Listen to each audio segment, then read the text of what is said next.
Welcome to all of you in this video. In this video, we will learn how to talk in English, how to develop command over conversational English. Since last few days, I have been constantly receiving messages from my friend that I should share my insight and ideas on this topic. So first of all, let me introduce myself.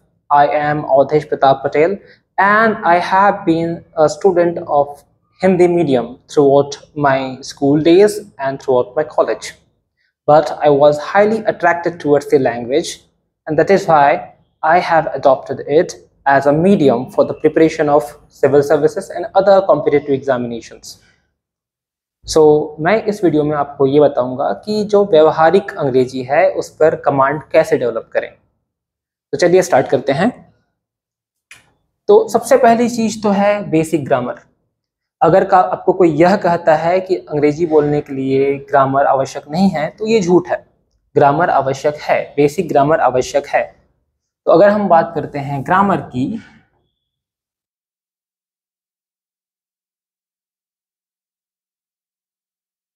तो basic grammar से हमारा क्या तात्पर्य है, पहले हम ये देखते हैं। तो अगर हम बात करते हैं बेसिक ग्रामर की, तो हम एक्चुअली में बात कर रहे हैं टेंस की, वॉइस की, नरेशन की,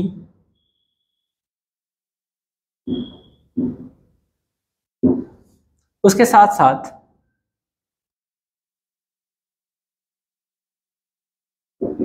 प्रीपोजिशन और कंजंक्शन की।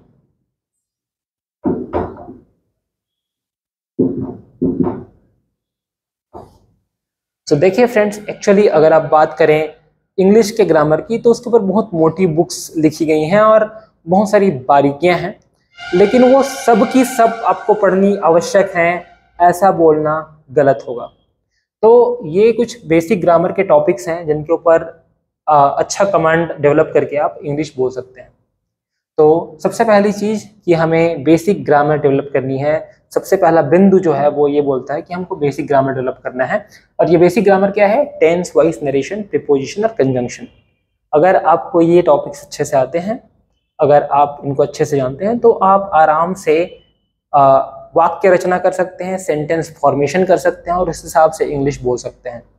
और ये एक मेरा पर्सनल ऑब्जर्वेशन है कि किसी इंसान को ग्रामर पे केवल 30% ध्यान देना चाहिए, जबकि 70% ध्यान उसको वोकैबुलरी पे देना चाहिए। मैं एक उदाहरण से आपको समझाता हूं। अगर मुझे ये कहना है कि कोई बच्चा उदास है, अगर मैं उदास शब्द भूल गया तो मैं बोलूंगा कि बच्चा निराश है।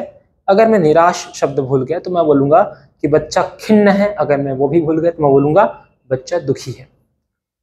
इंग्लिश में मैं बोलूंगा द चाइल्ड इज सैड।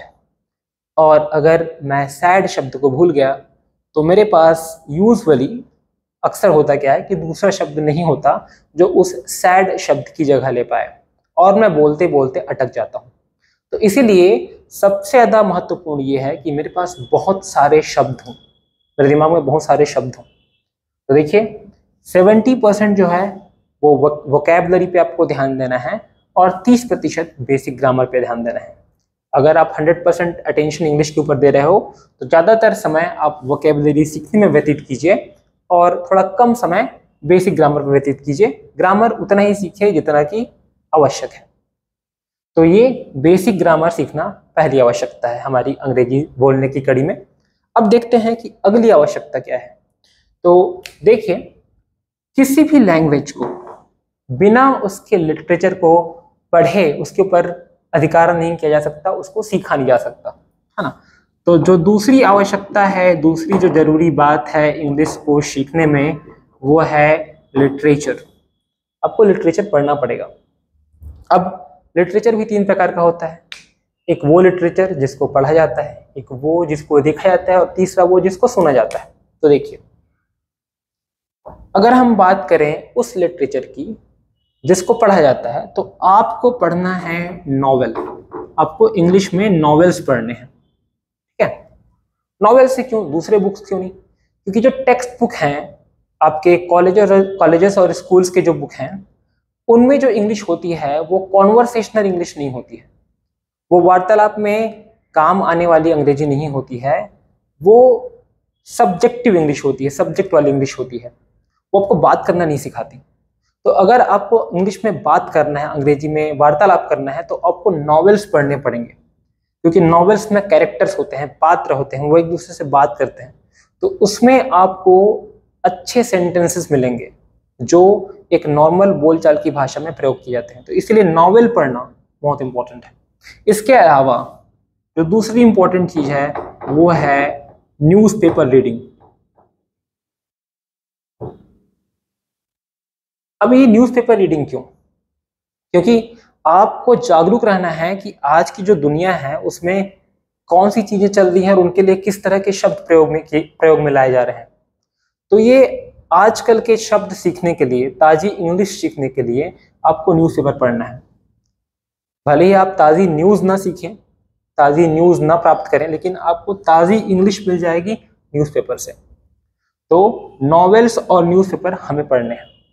उसके बाद लिटरेचर का वो रूप जिसको देखा जाता है, तो वो मैं सजेस्ट करूंगा कि आप अपनी पसंद की कोई मूवी देखिए एटलीस्ट हफ्ते में एक बार, या फिर कोई वेब सीरीज को कंटिन्यूअसली फॉलो कीजिए, वेब सीरीज देखिए।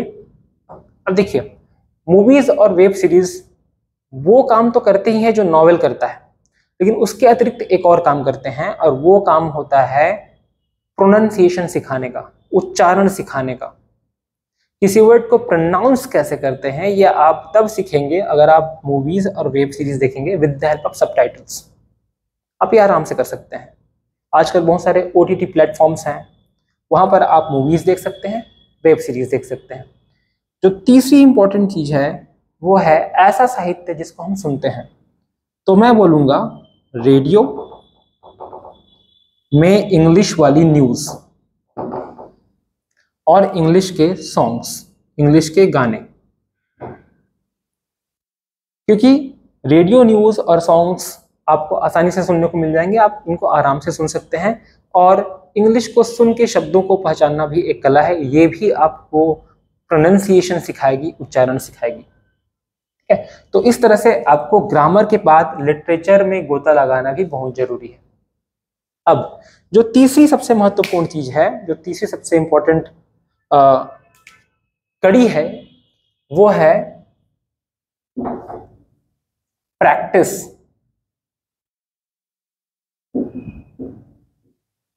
एंड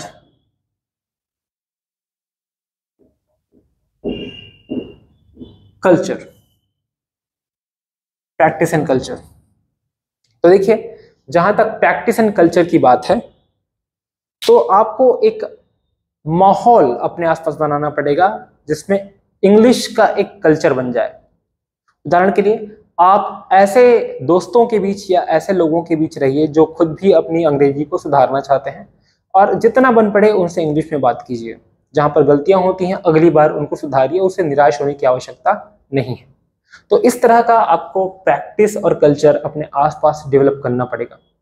अब अगर सो के उठते हैं सुबह, आप एक न्यूज़पेपर ले लीजिए, उसको बिना सोचे समझे आप आधे घंटे तक या 20 मिनट तक सबसे अच्छे प्रोनाउंसिएशन के साथ पढ़िए। तो इससे आपको एक जो हेजिटेशन होती है इंग्लिश बोलते समय वो नहीं होगी, और हर बार आप शब्दों का सही प्रोनाउंसिएशन करने का प्रयास कीजिए। तो इससे आप जब भी बोलेंगे तो प्रोनाउंसिएशन कभी भी अफेक्टेड नहीं होगी, प्रभावित नहीं होगी, और सही होगी, और समय के साथ साथ वो अच्छी होती जाएगी। तो ये जो प्रैक्टिस है और कल्चर है वो आपको डेवलप करना पड़ेगा इंग्लिश का। तो इसमें सबसे पहले तो ये कि मॉर्निंग रीडिंग, सुबह उठ के बिना सोचे समझे किसी भी इंग्लिश की पुस्तक को या न्यूज़पेपर को बोल बोलकर पढ़िए। ये आपकी प्रोनाउंसिएशन को ज्यादा शुद्ध करेगा, अच्छी करेगा। उसके बाद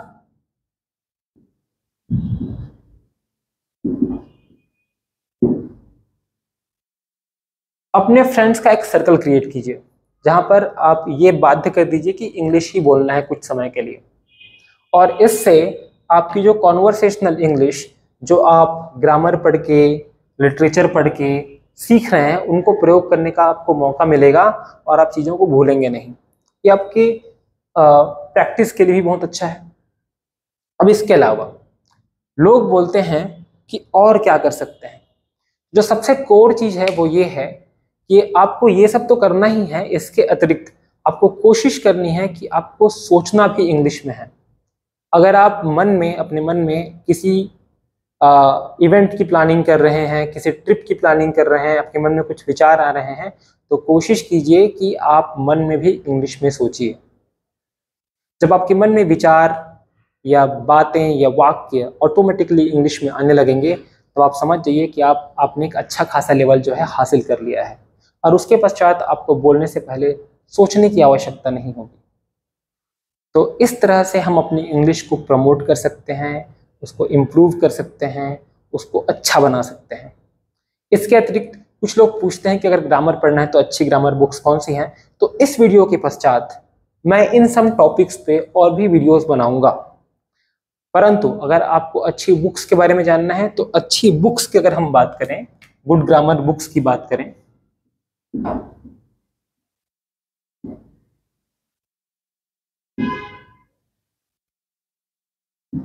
तो जो हिंदी मीडियम के स्टूडेंट्स हैं उनके लिए अरिहंत पब्लिकेशन की S.C. गुप्ता जी की बुक आती है। ये थोड़ी मोटी है, परंतु हिंदी मीडियम के स्टूडेंट्स के लिए बहुत अच्छी है। इसमें सारी चीजें बहुत ही डिटेल्स है और बहुत ही अच्छे उदाहरण के साथ समझाई गई हैं। So I hope that this video was very informative for all of you. In the next video of English, we will start with these topics. We will start with tense, and gradually we will move towards voice, then narration, then preposition and conjunction. So friends, I'll be making videos on constitution, polity, okay, science, English and other subjects as well. So stay tuned and do subscribe the channel. Thank you.